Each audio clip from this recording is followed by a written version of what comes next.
In this session, we're going to talk about multi-tenant, sharing project with other users or other team members, and how do you achieve that.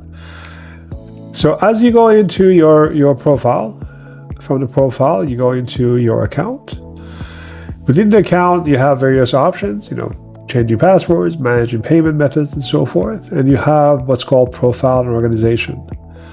If you select profile and organization, you're presented with the ability to basically become your own organization manager, right?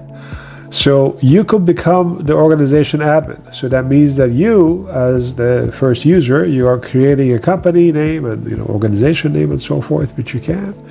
And basically at that point, you're going to become organization admin by clicking on this. Now, this enables you to basically now invite other people to assist you, to work with you. There is unlimited number of users. You see that 25 is here, but you can have more.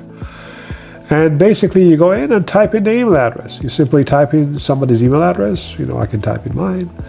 And you type in the email address in the scenario and basically bring in the information into the system. That's that easy.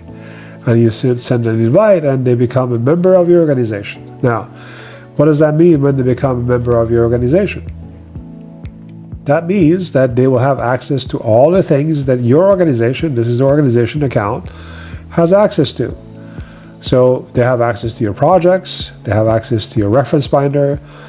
They can do pretty much what you can do, right? They can add documents and subtract documents, and they can take pictures and put it in the folders, in the projects.